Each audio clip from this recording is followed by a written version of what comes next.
Hello, everybody, and welcome to BarCamp Plus Clubhouse. And as you can see, this is in Clubhouse. So first thing I want to do is I want to talk to all of our family out there. We know that, it's been difficult. We've been really wondering. We had to cancel BarCamp. Then when BarCamp's on, it was off. All of these little details. And we really want to try to make something pretty cool for general audience. So if you're interested, that's what we're really trying to do here.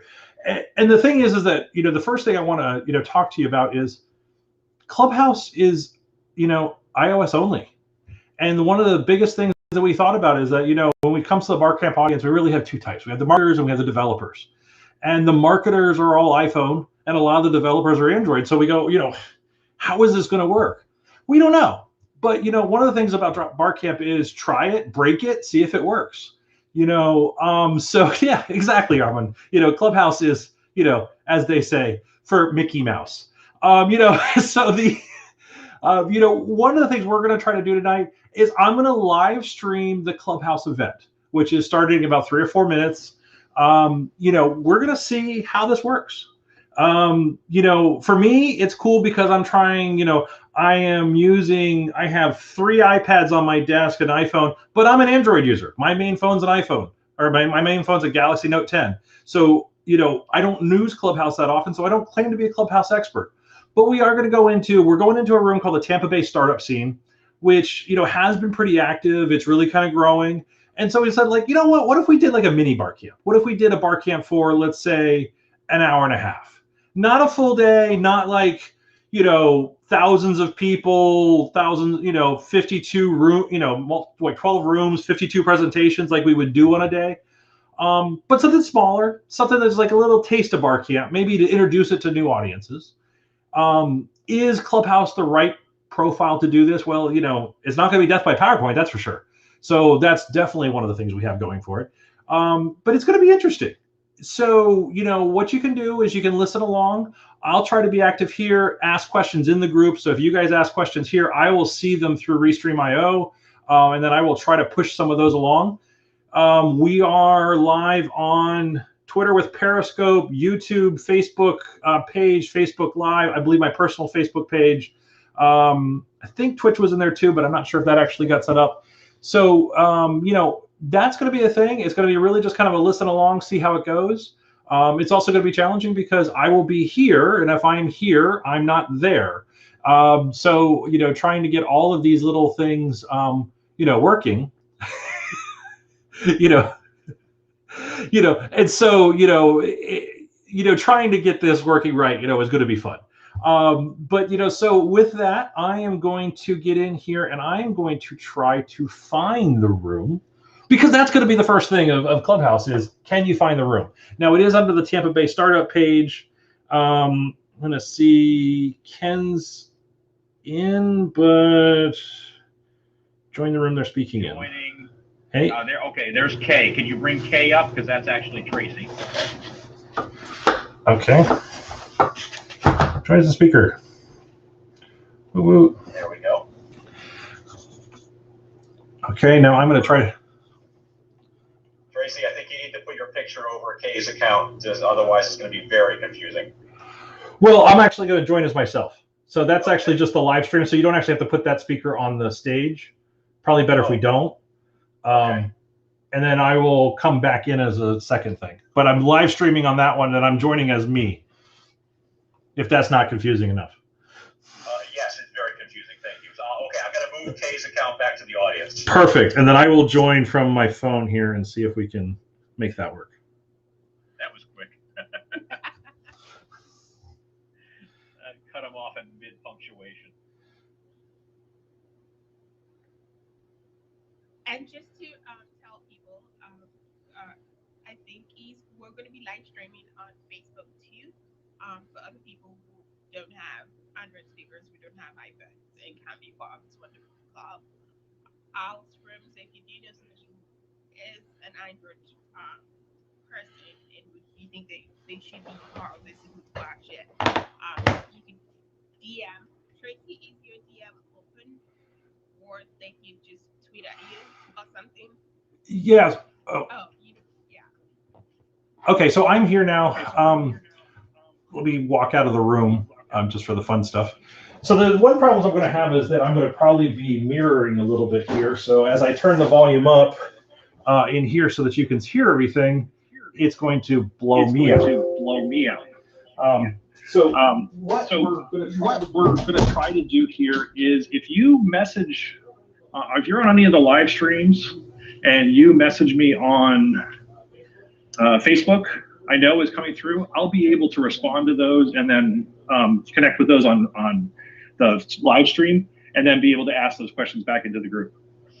So, and then maybe sometime during the night, I'll explain all the stuff that I did and why I have 3 iPads on my desk and an iPhone, and I'm walking into the other room to try to make all this work. I think that can be your talk for tonight, Tracy. Yeah. So I already have like 3 or 4 people in on the live stream. They're kind of jumping back and forth in there. The thing just to bear with me is that I might have to mute and walk into the other room if you want me on stage. Okay, that's fine. Let's do a quick announcement for those people that are jumping on. It's 8:02. This is going to be a mini version of BarCamp Tampa Bay.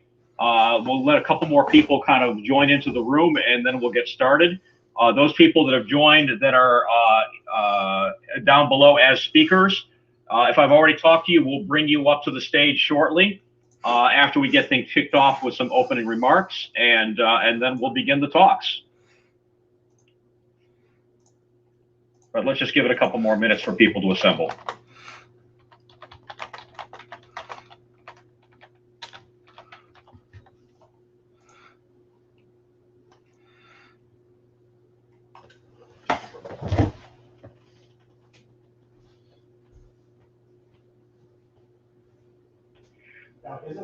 Now, isn't one of the rules of Clubhouse not to have dead air? I mean, someone has to play some music. Do we have thunder sounds or anything that we can play? You know. Wow. Well, I think there's a lot of dead air at a normal Clubhouse, maybe, but at BarCamp, when everyone's signing up and running towards the donuts, at that point, I think there's a lot of silence going on. So, I can blather on a little bit, but I was really just hoping people would assemble. Marewa, do you have any updates on the local tech scene that you want to fill the dead air with, or since you are the experienced moderator in this room? I think I would wait till later so I can break up the cast and then we can talk. So when this is over, yeah. Okay, not a problem. So, hey, Ken, why don't you tell them what we're planning that we're hoping for in person later this year? That is what I was going to do at 8:05. Let some more people assemble. So anyway, we can wait on that then. How about we explain BarCamp, or even, I don't know, just greet people and kind of maybe do a round robin or something. Yeah. I don't know, there's other stuff that we can do where we can then reset the room at like 8:05, 8:10, I guess is what I was thinking. Or you could invite Joey to the stage and he can play. See, now that's what I'm talking about. Background music, spontaneity, improvisation. That's the true nature of it. That was high on my list of things to avoid, but that's fine. Yeah. Come on.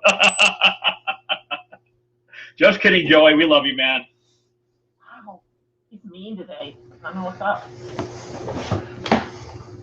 So, anyway, if you are an alumni of BarCamp Tampa Bay, or really any BarCamp anywhere, you know that it's an annual event that communities put on, all 100% volunteer driven, and catering to the grassroots tech community, those people that build products and build startups, and also just a lot of people who are tech professionals or just tech enthusiasts from really all around the world. BarCamp is something that happens in a lot of different countries, in a lot of different states, in a lot of different cities. And starting in 2008, we hosted the first one here in Tampa Bay. If you have never been to a BarCamp, This is not our normal format. We normally meet at a university or a large venue, and it's an unconference where we don't have any set speakers. People go to BarCamp, and they may or may not have an idea of what they want to talk about, but we just let them sign up on a big whiteboard. We'll give you a room for 45 minutes, and we'll have 12 other rooms or 15 other rooms at the same time, depending on the size of our venue or the interest, all running at the same time. If you have never been your to a job BarCamp, is simply to share knowledge that you have. It could be about the technology you use in your job, or just something that you're passionate about.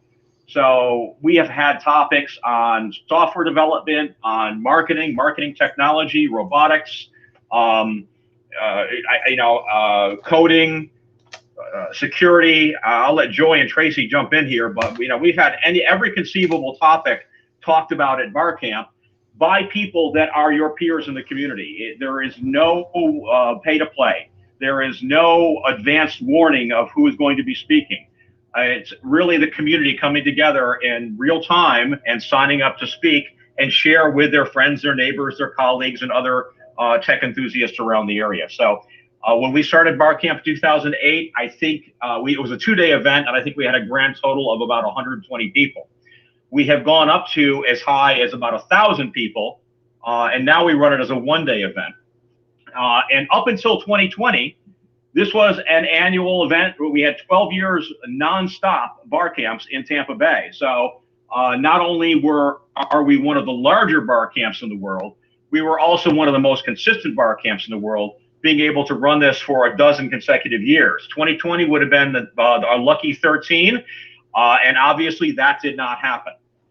So we decided to get back on schedule with 2021 and hopefully hold an event live with real people again in the fall of 2021. But we really didn't want to wait that long to connect with the community. So we decided that Clubhouse would be a good platform to just try a mini event. And that's what we're doing here. So we've invited some people. We'll have some people on stage to talk for very, very short topics, and see where it goes from there. And when all the speakers are done, I think we're just going to have kind of a group Q&A. So we'll invite the speakers up when it's their turn. We ask them to abide by BarCamp rules, which is no pitching. There is no selling. There is, minimal profanity, because I don't know who's on the audience today.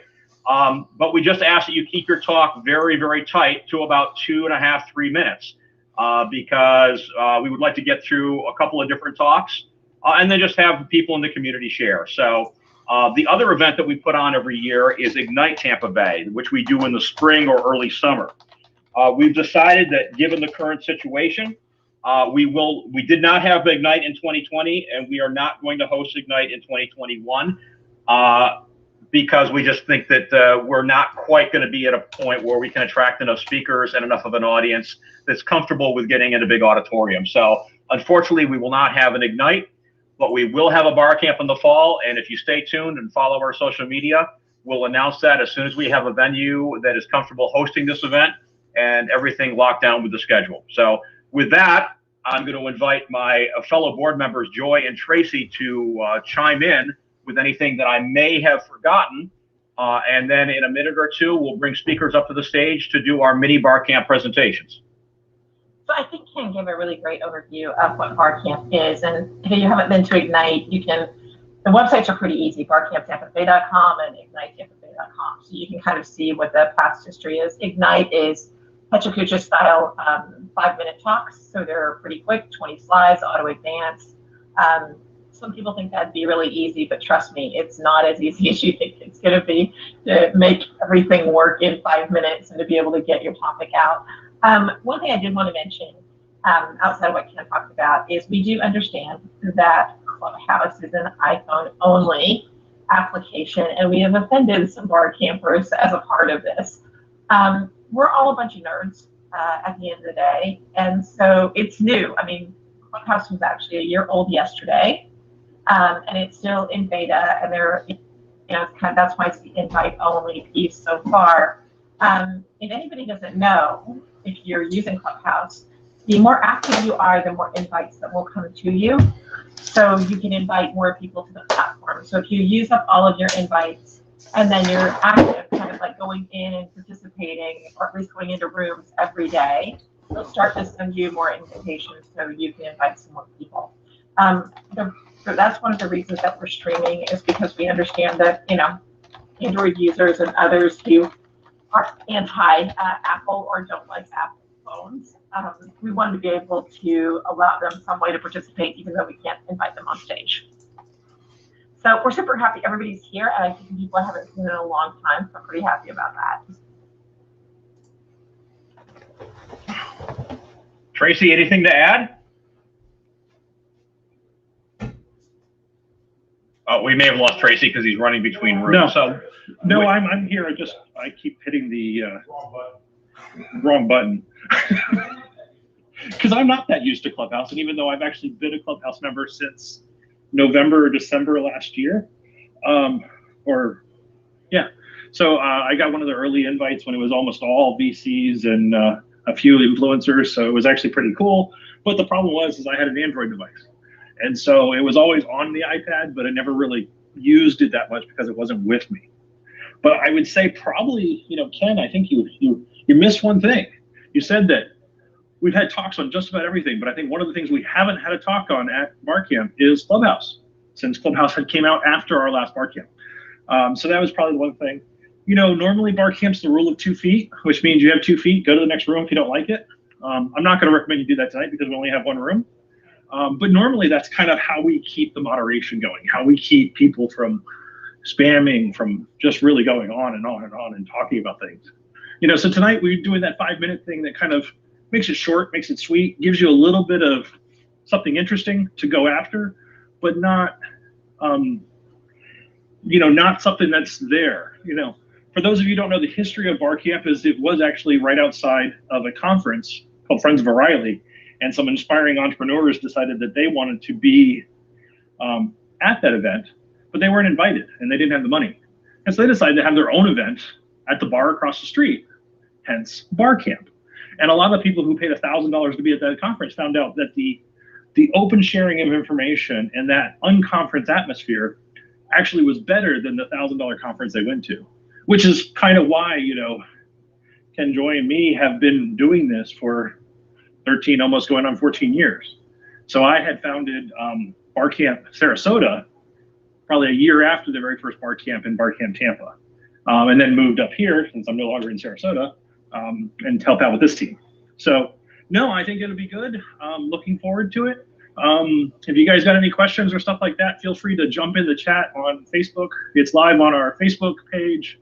So BarCamp Tampa Bay, it's live in our Facebook group. There's a BarCamp Tampa Bay group that we have that goes year round. Feel free to join in there. It's also, I think we're live on Periscope and YouTube. So you can catch this anywhere there. And if you share out the link, 88.org/mini-barcamp, right now it goes to Clubhouse, but in a few minutes it'll go right to one of the live streams. So. Yeah, and okay. I think the other thing is, if you want to meet all the cool tech people, like they all show up at BarCamp, and you'll get to meet a lot of people you haven't ever met before. So if you're new to the community, it's great. If you have been in the community a long time, like a lot of us have, it's kind of like old home week, and we always get to meet new people too. Plus, I have never been to a BarCamp. I've been working in tech for a long time. I've never been to a BarCamp where I learn about a dozen new things. So you're just always going to see something that's different than what you actually have, and you'll get to meet a lot of. Yep, absolutely. You learn something new. You meet new people. It's networking for introverts, so everyone has a good time. We provide a lot of food, and the one thing that I don't know if anyone mentioned is there was never a charge to attend BarCamp. It is sponsored by the community. We never turn anyone away at the door who wants to attend, nor do we turn away anybody that wants to speak. Again, all we ask is you speak from the heart about technology that you love, and then just let the people in the room decide whether or not they want to stay. So with that, I'm going to invite up our first couple speakers based on when I saw them show up in the room. And so Marcus, I'm going to invite you up first. Steve, I'm going to invite you up right after that. Derek, I'm going to invite you. At least that gets the first 3 people on stage. I just ask you, go ahead, keep your talk to a single topic in 3 minutes. If you want to do another topic later, maybe we'll have time for that. But in BarCamp style, let's be brief and be gone. So anyway, Marcus, welcome to the stage. Thank you everyone for the invitation. I'm going to talk about a single topic, NFTs, but in order to talk about NFTs, I have to talk about crypto. And in order to talk about crypto, I have to talk about blockchain. Blockchain, the white paper was created October 31st, 2008, following the housing market fiasco, and launched publicly on January 3rd, 2009 as a decentralized network for payments. Today, 12 years later, or not exactly today, but 12 years later, it has never been hacked, despite the fact that we've had a network, a client server infrastructure of yesteryear basis. Many of you probably remember Equifax was hacked and 54% of Americans' data was exposed. And when Facebook took all of our data and sold it to Cambridge Analytica without our permission, the client server Web 2.0 infrastructure, which is not designed for implicit security and to empower the users to own their data. So blockchain, as opposed to the Web 2.0 infrastructure, does have decentralized, encrypted, an ecosystem and infrastructure by default. And again, it ultimately empowers its users to control their data. And the crypto piece of blockchain is the incentive for transactions to be authorized and approved by the network. So blockchain has a number of devices. They refer to it as nodes, but a device can be a mobile phone or a laptop. Those devices run both the application for the blockchain and also restore the data for the blockchain. So the reason that you do the work to verify the transactions is you earn cryptocurrency. Bitcoin that we're seeing trading at roughly $60,000 is the incentive that the network pays to its users for processing payment transactions. Bitcoin was the first crypto. It launched in 2009. There are now thousands of cryptos. And then NFTs that we're now seeing popular in the last 2 or 3 months are a special type of crypto called a non-fungible token.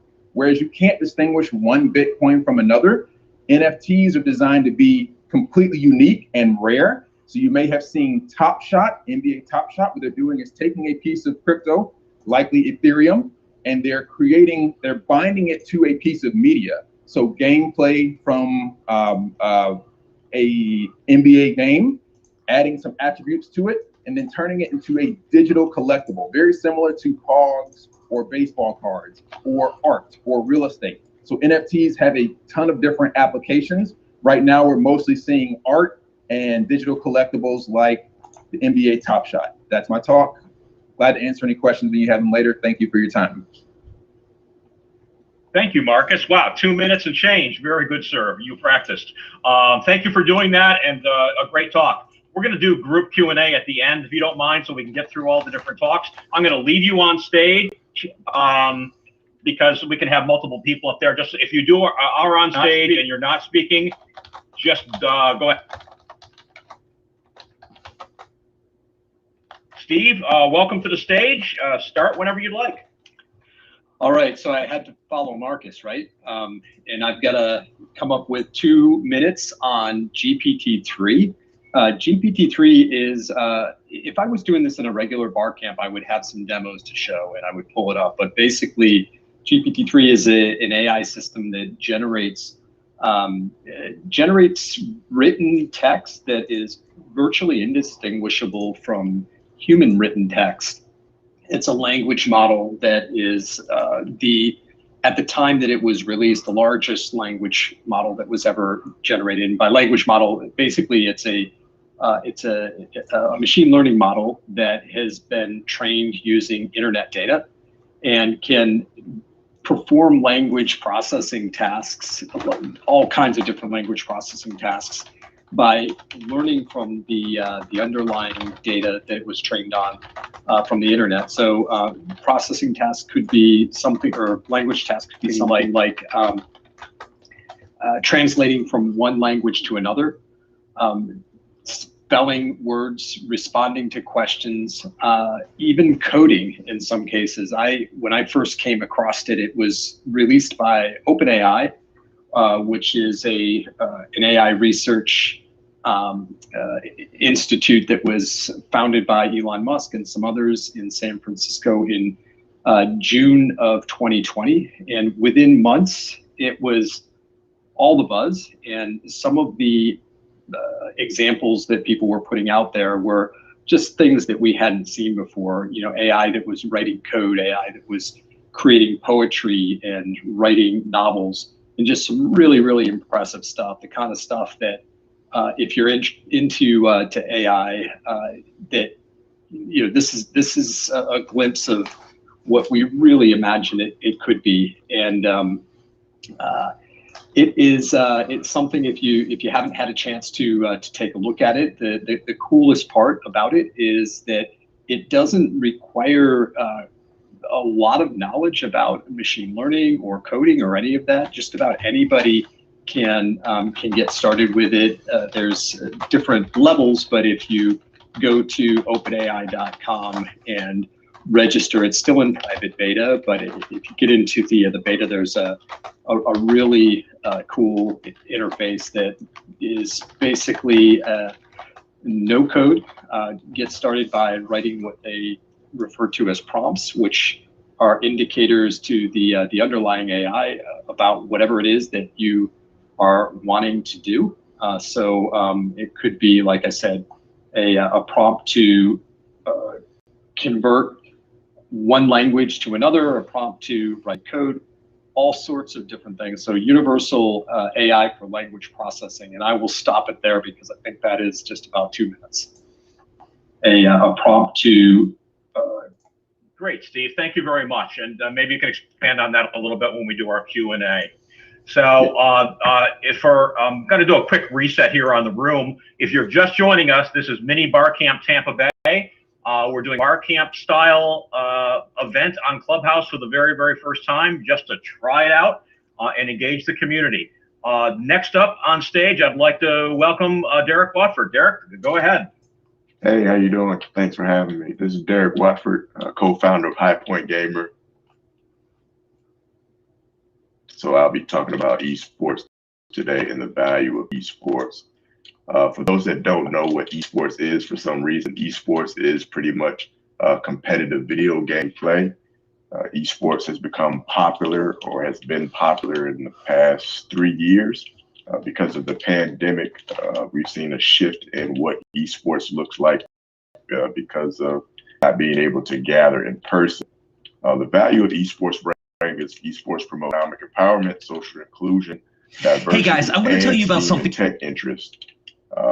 What economic empowerment looks like is, because of all of the career opportunities that are available to support esports, opportunities result in economic empowerment because you can employ someone to either content create, compete, organize, market, strategize, fundraise, sponsor, etc. It supports diversity because it doesn't have the traditional walls that traditional sports has. Traditional sports has the barriers of size, speed, gender, etc. Being able to compete games takes down those walls so that it can happen cross-gender. Competition can still happen for those that are in wheelchairs. This type of diversity allows for greater community engagement and participation, meaning that those that participate have a greater opportunity to, one, feel included, shine, show their skill.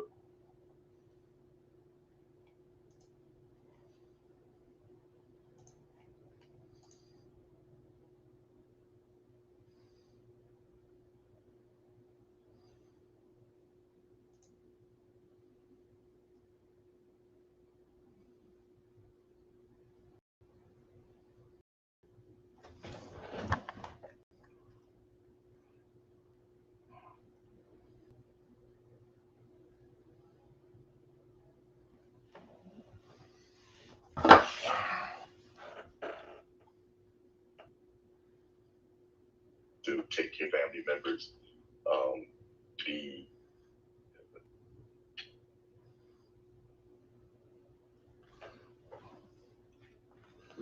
is everywhere. Technology is an important aspect to get kids involved in, and the way to use their gaming interest to then also introduce them to technology is a route that a lot now we're seeing also implementing esports programs. We're seeing the rise in collegiate esports programs from a club standpoint, game standpoint, to also from a sorry about that, everybody. It program seems like we see the screen share esports cuts off after a little while, so reset it.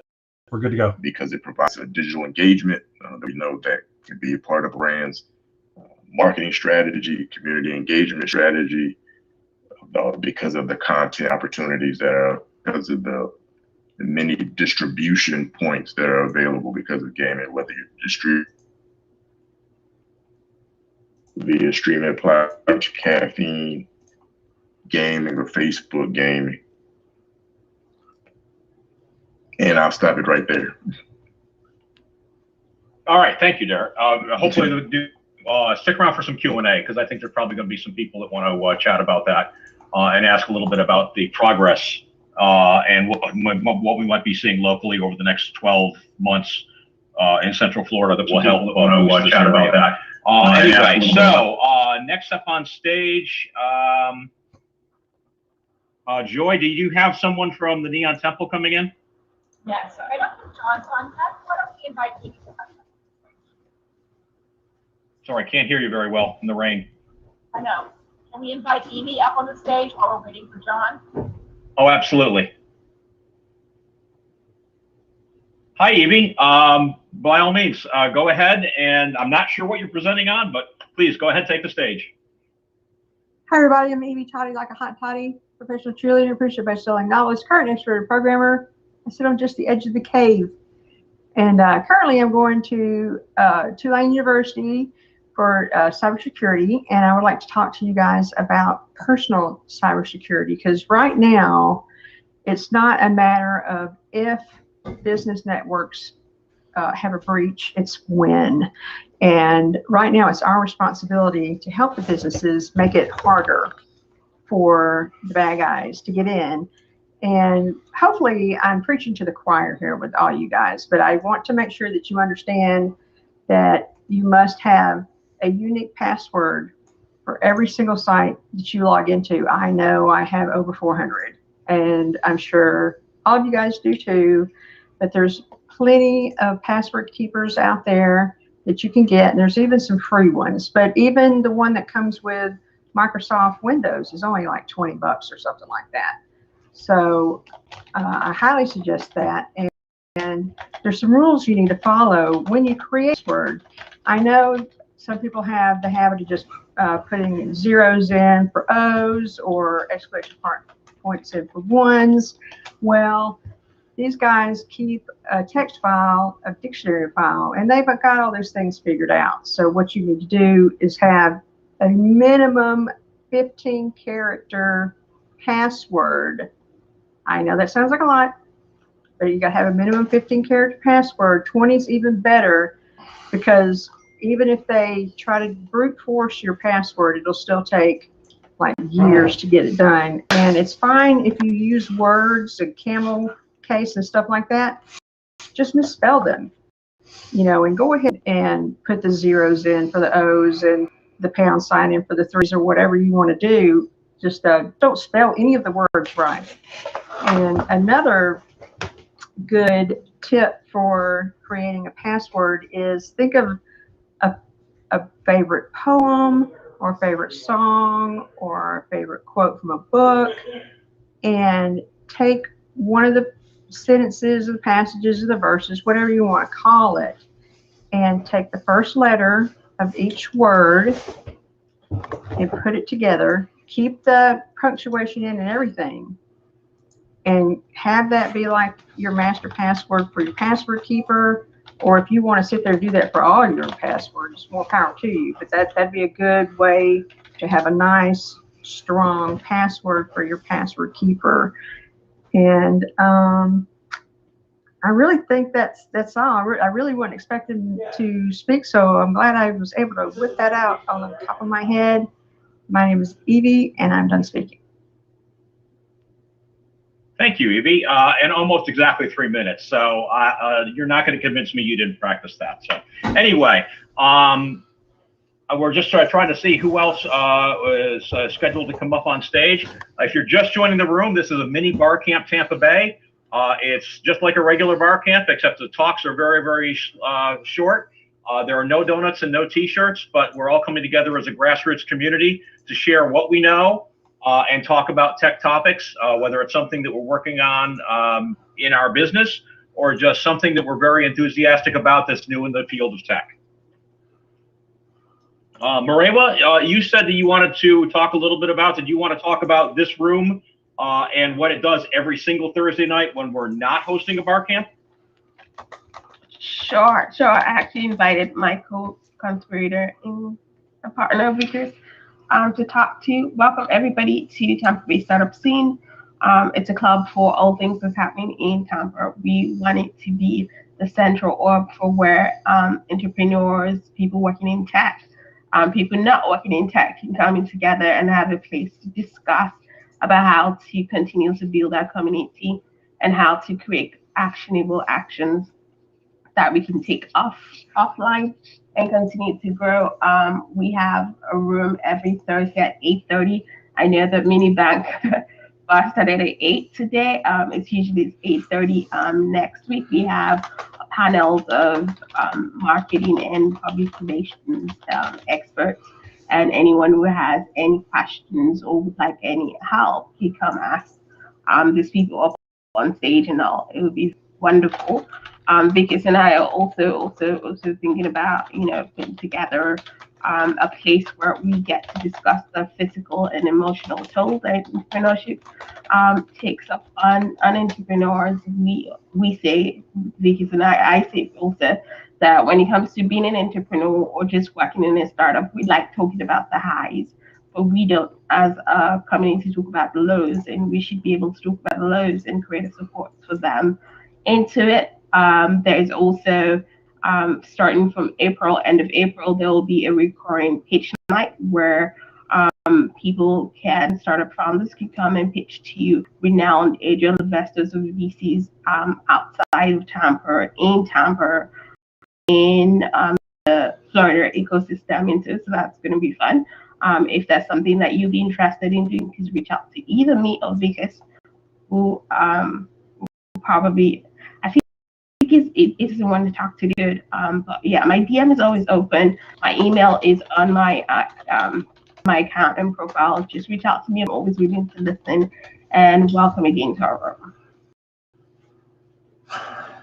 Thank you very much, and thank you for offering us the room for this mini bar camp experiment, because I think it let us reach out to a broader segment of an already established audience here on Clubhouse and bring some new people into the bar camp alumni. So we hope anyone that is new to bar camp and this is their first exposure will follow us on social media and stay in touch with what we're going to do with our fall event. And if there's anyone that is regular alumni, that you will help us volunteer and putting on the event. It's all entirely volunteer driven. So there's lots and lots of people that are needed, especially when we have an event that hosts 600, 700, 800 people. So if you're interested in becoming a volunteer, you can contact us, or you can go to the website, barcamptampabay.org, and there's a volunteer button that'll take you to a form that you can fill out. With that, I'm going to ask Joey, since you're already on stage, do you have a theme you'd like to talk about?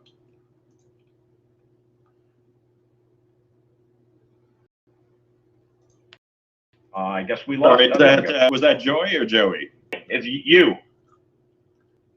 I have a 1 minute topic I can talk about. By all means, give us your hyper short BarCamp talk. Okay. We have been under the restrictions of a pandemic for about a year, and it looks like the light is at the end of the tunnel. There are vaccines out there. Apparently, every state's supposed to have a plan to distribute vaccines to every adult, not just not just senior citizens, but every adult, every person over 18, which means that there is going to be an explosion of people going out and getting together and doing things and probably traveling, which means there's probably all kinds of interesting opportunities out there for this really, really big explosion. I think people are going to go a little bit nuts. I think people are going to go a little crazy and be a little bit loose with their money. Young people who have been disconnected from other young people are probably going to hook up like crazy. This could, if not this summer, maybe this fall or this winter, we'll see we'll see all sorts of hooking up, all sorts of traveling, all sorts of going out and getting together. There's probably an opportunity in there. So for those of you who are thinking of starting up a business, think about that. And that's my talk. All right, Joey. Not your normal bar camp talk, but we'll take it. Absolutely. Thank you very much. With that, I'd like to invite John up next. John, you're already on the stage. Not sure what you're talking about, but welcome to Mini-BarCamp. Hey, thank you. So, hey everybody, my name's John Bouchin. I am the one of the managing partners with the Neon Temple, and one of I actually would have to say I take the honor of being one of Joy Randall's most vulgar gremlins and or mentees. I think I take that honor very well. It comes with a trophy and everything with a vulgarity on it. So yeah, I'm the managing partner down here at the Neon Temple. We are kind of stepping in to fill the void that the Undercroft left when they went the way of Dodo Bird. And I am also a systems administrator and security engineer with the Army Corps of Engineers Engineering and Research and Development Lab. Today, I'd like to give the same talk that I'm going to be giving in October. Some of you might remember me from 2 years ago, back in the olden world. I gave the talk about how Chinese spies behave on LinkedIn. And for any of you fine individuals who advertise your security clearances that Uncle Sam gave you, please stop that right now and rethink your life. Today, I'm going to be talking to you about LOLBAS. That would be LOLBAS. What is LOLBAS? That is living off the land, binaries, and scripts. A lot of people depend with a security environment.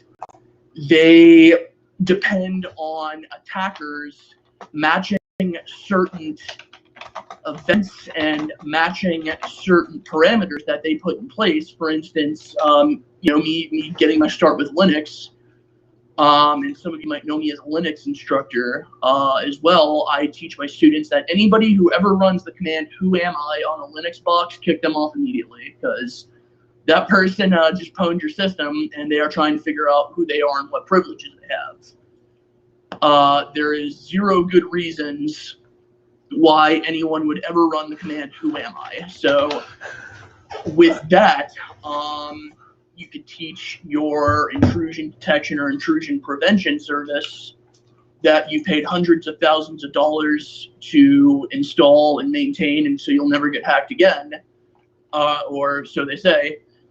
You've trained your IPS or IDS to recognize commands like maybe "who am I," or maybe somebody who navigates to the root directory of their of the computer that they're on is maybe just poking around in a specific manner. Or maybe you might recognize somebody who hops on a Windows box and immediately starts downloading from a specific website, or maybe a user that you know for a fact can barely spell GitHub, let alone use GitHub, like maybe an accountant user, or maybe a HR user. Maybe that user's pulling something from GitHub. Chances are that thing is malicious, or maybe they're installing Flappy Bird, who knows, and immediately starts down that is a malicious file. And so you kill the connection and you investigate from there.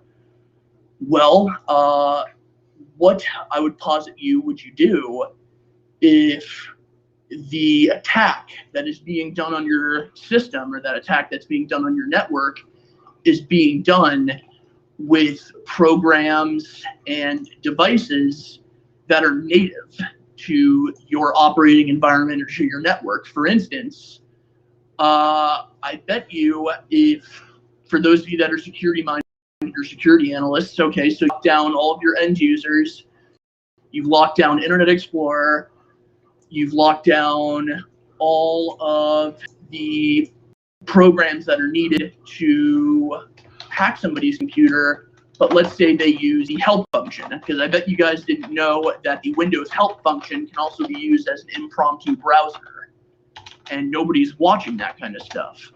Or maybe PowerShell version 1. Nobody's watching PowerShell version 1 because it's about 10 years old, but you can access PowerShell 1 and pull things with very low permissions. So maybe that was something I kind of wanted to bring up and put on people's radar. If you want to look more into what that is so you can harden your environment against it, I would highly recommend that there's a GitHub page specifically for LOLBAS, and it tells you how people, how to do the attack and how to secure against the attack. So I would highly recommend you guys look that up. Thank you. Super, John. Thanks for joining us tonight. Appreciate it. And that was a very informative talk. A lot of stuff that I didn't know. Sorry, my text is going crazy in the background. Anyway, those are all the scheduled speakers that we have for tonight. And I don't know, is there any other BARC alumni or people that have a very, very quick talk prepared? Go ahead. Actually, Maria, can you turn hands on? Yes, it's open. So that, okay, I'll raise your hand real quick. If not, then we're just going to go into a Q&A and wrap up fairly early tonight. But if there's any Q&A for the existing speakers that we have on stage, go ahead and raise your hand, and Marewa can bring you up to stage. You can ask your question, and all I ask is that we kind of keep it brief, get to the point, so we can get a couple of questions in before we hit the 9 o'clock hour.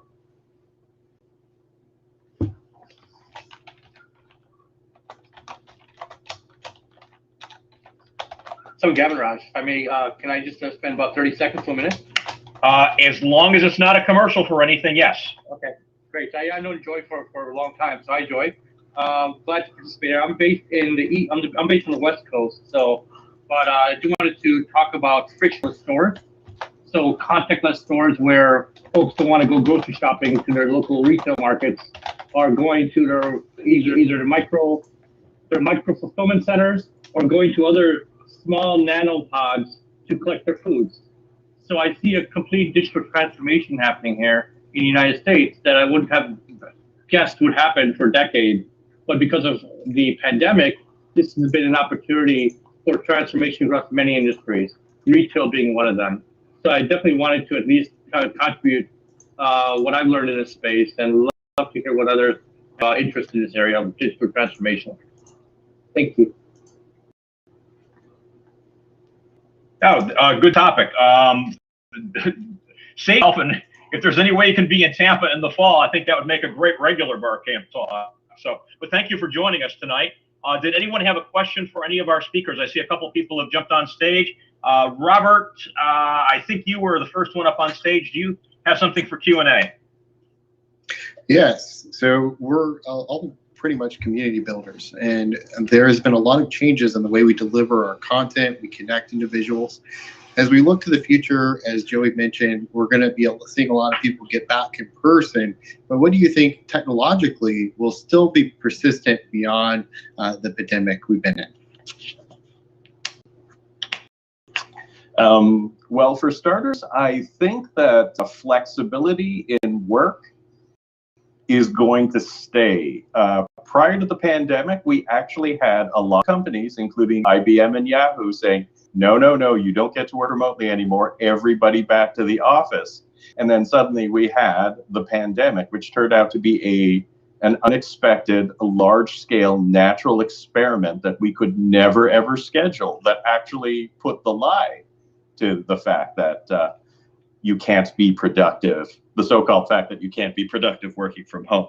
I think there will be, I think people will offer flexibility because it'll be nice sometimes to work from home, but at the same time, I think there are a lot of people hankering to get back to work for various reasons, including in many cases, yeah, you do want to see your coworkers, or you know what, it's nice to get out of the house, or sometimes, you know what, certain family members you need to get away from at least some part of the day.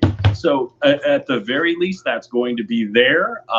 Business travel may change because a lot of people are going to go, you know what, Zoom was enough. It may be harder to justify business travel. I think we're going to see a balancing between that and just people understanding the urge to go places. So I would say, yeah, just keep an eye out on behaviors that got curtailed, and then look at what happens if you take it in the opposite direction, and maybe there's an opportunity there. All right. I mean, that was a very universal question. So even though it was Joey's topic, any of the other speakers that want to chime in on that, especially as it relates to something like esports, Derek, or anything else, if any of the other speakers that are on stage want to answer Robert's question from a different point of view, I encourage you to jump in. I think from a building community standpoint, esports is definitely playing a role in that, just because, like you said, we aren't able to connect in person. And so a lot of the connection that has been going on is connecting over video games. And see NBA, traditional sports, a lot of those other industries fell back onto video games as their way to still stay connected to fans during this pandemic. And I think that trend is going to continue because they saw the value in that of being able to reach a different demographic.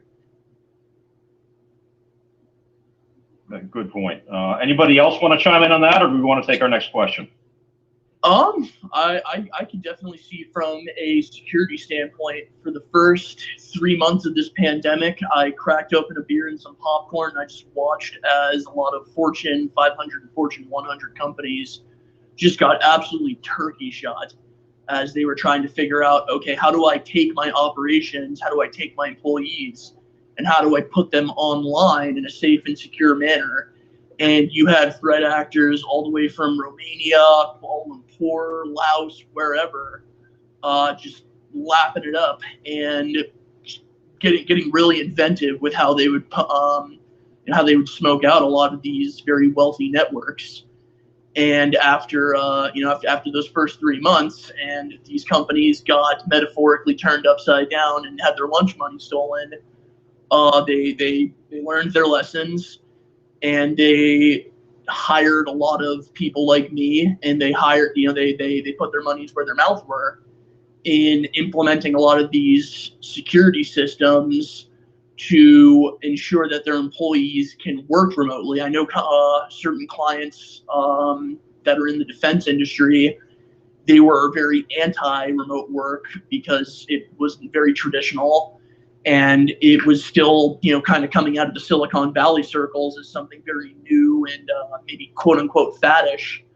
But the coronavirus pandemic forced them to test that theory. And now they find out, okay, it works. My employees are still productive. Nothing's on fire. Okay, so how do we keep this going? Because if you can eliminate certain costs like commercial real estate, the water cooler, coffee and donuts in the freaking break room, and maybe there are some additional costs like upping your SOC, your security operations center, upping your VPN usage, maybe using WireGuard or something that doesn't suck. Now these companies are finding out, okay, we can do it. We learned this lesson. Now what? And so now I honestly foresee that once things return to normal, or at least a somewhat semblance of normal, that these companies are going to start, drawing out risk assessments, drawing out the pros and cons of having every employee work their traditional 9 to 5 on site and teleworking. Maybe some companies might do it permanently and just axe their lease. Companies might adopt a hybrid. But I think that's something that we need to be watching at a technology sector. Absolutely. And it really throws a monkey wrench into a lot of real estate markets that and economic development organizations that are focused on real estate. I can say a few things too on this. Oh, please, by all means, jump in. One of the things that I got to do today was I did my first hybrid event.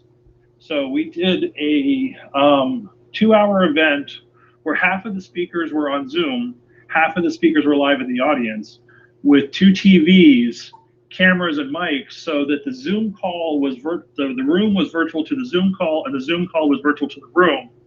And then afterwards, we set up laptops so that people that were in the room could join the Zoom call to talk to those speakers while we were kind of having it. And so looking at how this hybrid event situation could be utilized, where you're having people in the room, but now you're able to beam in people who maybe not are in different countries, in different states, to be able to share and kind of create that hybrid experience where everybody feels like they're kind of in that same conversation, even though they might not all be in the same room, but yet giving that real room experience for those who want it and keeping the virtual side addition to that. It actually went over pretty well and pretty seamlessly. I was pretty surprised at how well it actually worked.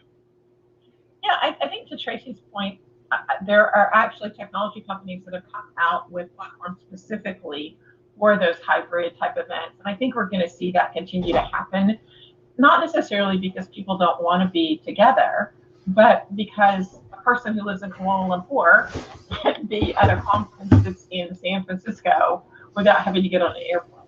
So I think you're going to see some things like that that just kind of make economic sense and logistical sense that will continue. But I think that, you know, our world as we know it has changed, and I don't think we're going to go back to exactly the way we were before, even though there's plenty of extroverts out there like me that love that human interaction component. I certainly think a lot of that's going to go back, but the other side of it is I sit on several different boards, and the conversations in the boardrooms right now, there's a lot of economic drivers that make sense for certain things to change. And some of those things are having everybody come into the office every day versus people come in 1 day a week or 2 days a week if they want to. Wall Street will be a little, I mean, you're seeing the guys there kind of change things out, and they really want people back in the office. So that will probably happen. I mean, trading floors, there's some things like that sort of make sense. But I think you're going to see a lot of other things that kind of keep this sort of blended methodology. Or in some cases, there's some companies that have simply said, hey, we're going to stay remote, 100% remote moving forward. And I don't know how that'll work culturally. It works for certain people. I've had some dev teams that it worked phenomenally for. I think it just depends on who you are. Hi, this is Evie speaking. You're talking about the hybrid model, but what's wrong with using Clubhouse really for stuff like that? Because there's already companies who's using Clubhouse for all hands meetings. You can have private things. Zuckerberg was on today, and there was 20,000 people or more listening to him, 8,000 in his room, and 2 or 3 other rooms that were full. So, I mean, one of the benefits of Clubhouse is that I can sit here in my pajamas and bedhead and not have to worry about what I look like or be self-conscious, about my appearance, and anybody can join at any time. I mean, I know there's some privacy issues because we saw that last month, and hopefully that'll be taken care of at some point. But it just seems like the audio thing would be a really good solution for stuff like that. And I'm done speaking. It's kind of funny because we've gone back to what we had 20 years ago, and we're doing that now. We just happen to be able to see everybody who's in the room. Yeah, I mean, I was going to say this kind of takes me back to early 9X days and just massive teleconferences. To your point, Evie, I think that the audio platform is going to really take off for certain things like that. Whether or not it's Clubhouse is yet to be seen, because I think there's a lot of things that are lacking in this platform to make it really functional for a corporate environment as far as managing attendees and things of that nature. But that being said, Clubhouse can rise to the occasion or choose to be, more of a B2C play. And obviously there are competitors on the heels of this, be it Twitter Spaces or whatever Facebook decides to do and or buy next week, that will, offer some stiff competition. So, a year from now, we can have this conversation again and see who the winners are in each of the individual market segments. I will say that I've had very, very bad etiquette for Clubhouse because normally, as Evie has reminded us all, when you're done speaking, it's good to say that who you are and that you are done speaking. It helps kind of transition between speaker and speaker. It also helps anyone on the call who happens to be visually impaired know who is speaking. So with that, I'll say, this is Ken. I'm done talking.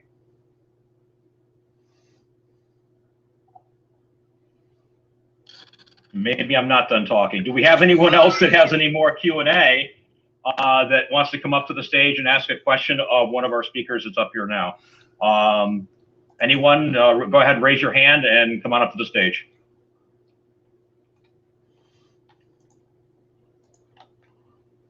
With that, then, go ahead, Derek, go ahead. This is Derek. I have a community question. How can we support as we transition?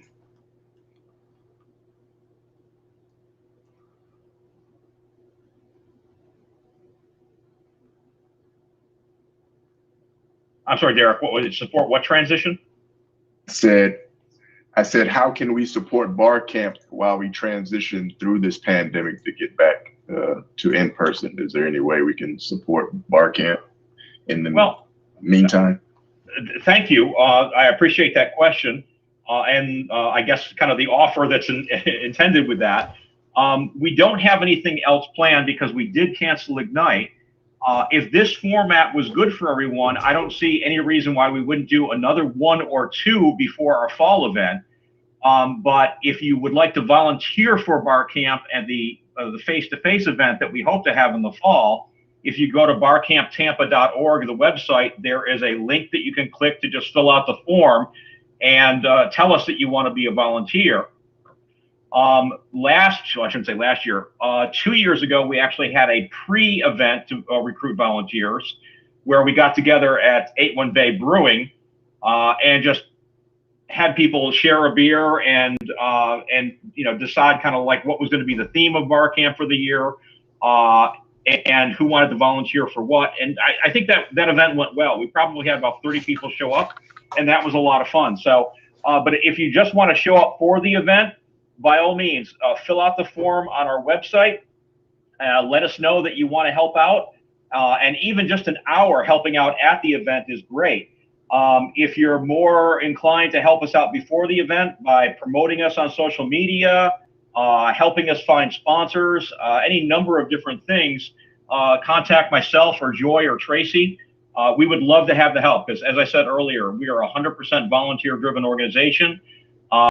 And we do need those sponsors, but we also need bodies. We need people to show up and hand out T-shirts and replenish the donuts and do all the things that makes BarCamp the grassroots event that it is. So I appreciate you saying that, Derek, and anybody that would like to volunteer, we'd be happy to have you.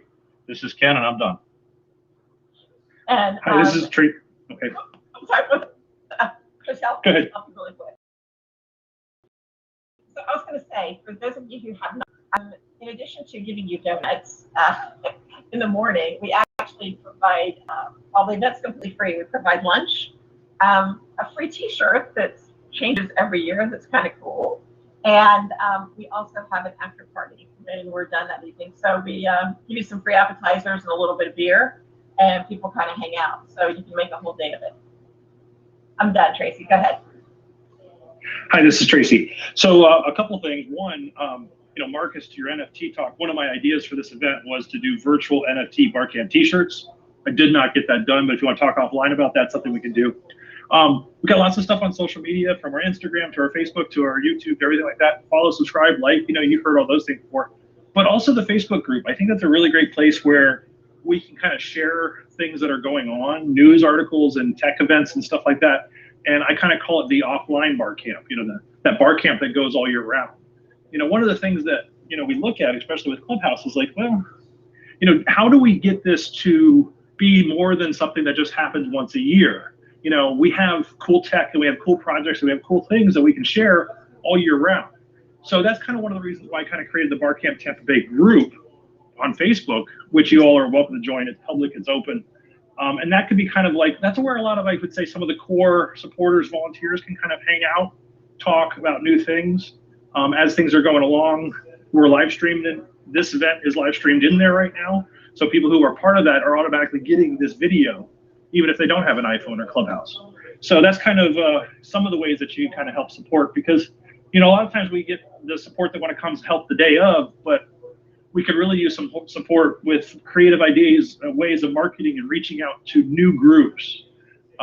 Sometimes we get into the same group and we don't get to share. That's why one of the reasons why this Clubhouse idea was a good idea was to kind of look at it. Could we expose this idea of the unconference to new audiences? I'm Tracy, I'm done. This is Ken again. Thank you, Tracy. That's a good point. We would love to have more of a presence in the community and just globally for the Tampa Bay region, for the BarCamp community and the grassroots tech community and all that we do, and all the support that we need, you know, in a peer-to-peer scenario. So I would love this to be, you know, 24/7, 365. I just don't want to pass out donuts and t-shirts that entire time. So finding other ways that are easier to deliver, that involve more volunteers and involve a more broader, more diverse audience, we will always be open to doing things like that. So I think one of the things that you can do to help us out here, other than saying you enjoyed tonight or you didn't enjoy tonight, is to go either on our Facebook page or on Twitter later on and say, you know, hey, I just did BarCamp Tampa Bay on Clubhouse. I loved it. Thumbs up. Let's do it again. And, you know, in 30 or days. Or, hey, that was interesting. Let's not do that ever again. Let's just wait for the face-to-face event.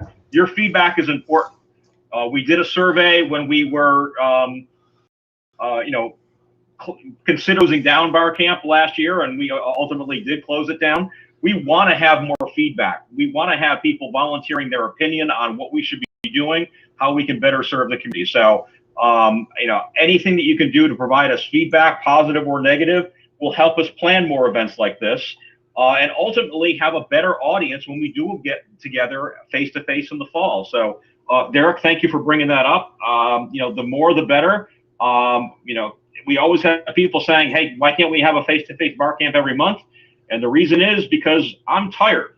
It takes a lot to do this. It takes a lot of sponsors. It takes a lot of effort. So doing one face-to-face big one every year is about all we can do. It doesn't mean we can't do smaller events and certainly online events that help engage the same community, that connect people, that introduce co-founders to co-founders and, you know, talent to other people. There's lots of things that we can do. So I appreciate any feedback that you can send our way. With that, if there's nothing else, I will close this down. It doesn't mean we have to close the room, because Maruela, this is your room, but I will close the BarCamp section of this, so that if you just want to do general community stuff like you normally do on Thursday night, certainly don't want to kick anybody off the room to do that. But with that, I want to thank you again. I'll turn it over to my co-hosts, Joy and Tracy, if they have any parting comments as well. But this is Ken. Thank you for joining us tonight, and I'm done. This is Joy. I'll just say, hey, thanks for everybody who came out. And thanks for all the people who presented this evening. It was awesome. And actually, I learned some stuff that I didn't know tonight. So good for me. This is Joy. I'm out. Thanks.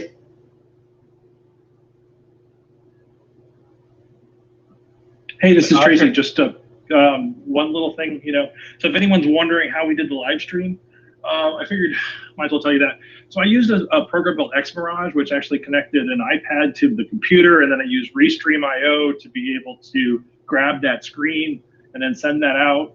But it wasn't doing audio properly, so I have speakers hooked up on my desk next to a microphone so that it's refeeding it that way. And I got about 3 iPads and like 2 iPhones sitting on my desk just trying to make this work.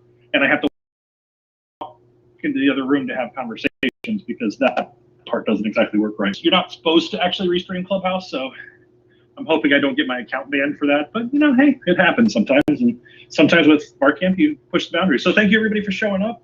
You can catch the live recordings on our Facebook page and YouTube page. Tracy, are you on a Mac or a PC? I'm on a PC. It does work on both, but I am on a PC.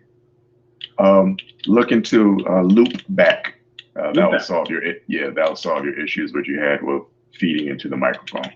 Well, but will that stream? Oh, that's just the audio stream, though, right? Yeah. Mm-hmm. Yeah. Well, so I had a program called Replica that was used to stream an iPhone to a Chrome tab, and evidently they dropped that feature.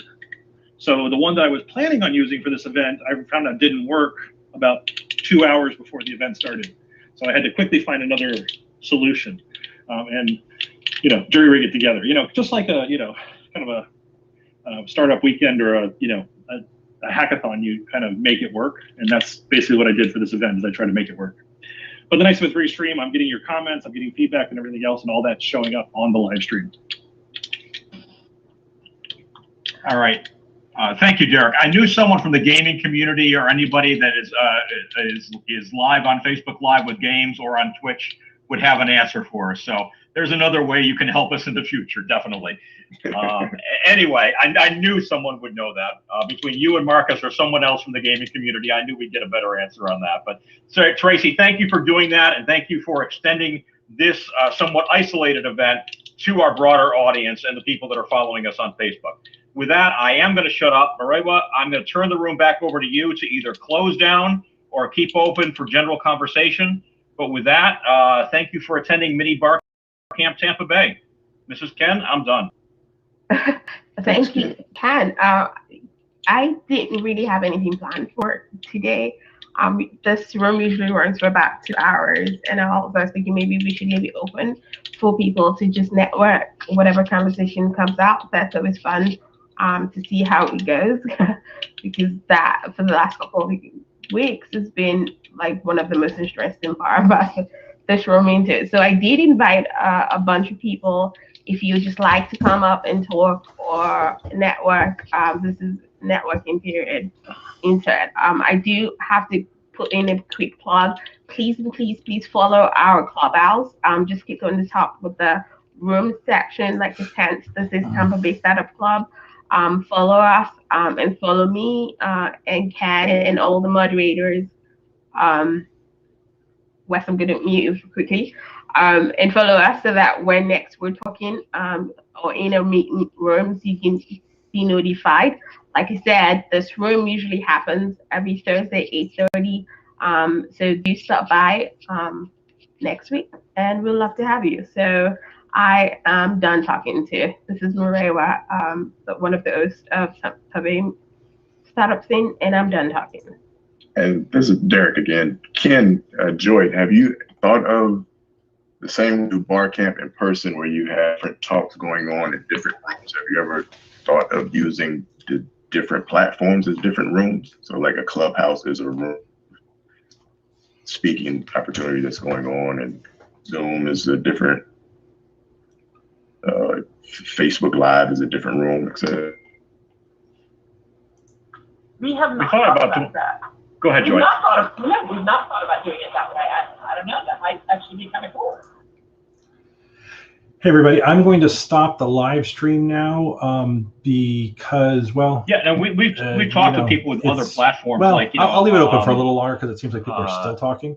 But I'm going to cut the live stream off in a little bit. There's things that have thank been you used. very much for joining the one us. they use for Synapse, but things like Lunch Pool let you have breakout rooms. Now it's somewhat limited as far as the number size of people that you can have networking at a table. But we've looked at platforms like that, and there's certainly opportunities to do that. I guess we really haven't looked into it in depth because we're all just kind of sitting on our hands, anxiously awaiting face-to-face again. So there's almost kind of a disbelief that this has gone on this long, and we just can't wait. Even an introvert like myself, I can't wait to get back to a face-to-face event. But I think, as it is kind of the new normal of having hybrid type of things, we certainly can consider that as long as we have the deal flow, if you will, of the speakers, of the people that want to talk and the audience that wants to listen. So I think it's an option we need to explore. Thank you. This is Ken. I'm done talking. Hey, Ken, this is Marcus. I wanted to add very quickly, Derek and I co-produced both the online and in-person event for Super Bowl when it was here a few weeks ago. And we partnered with St. Pete College to do that. and they are interested in doing more of those in the future around gaming. So hopefully that they have that same interest for other types of hybrid events. What we did was had some speakers on site in their digitorium, and then we broadcast it to a live audience. So that may be a location where, and I'd be glad to make the introduction if you need some help making those connections, but that might be a location for us to do a hybrid event in the future.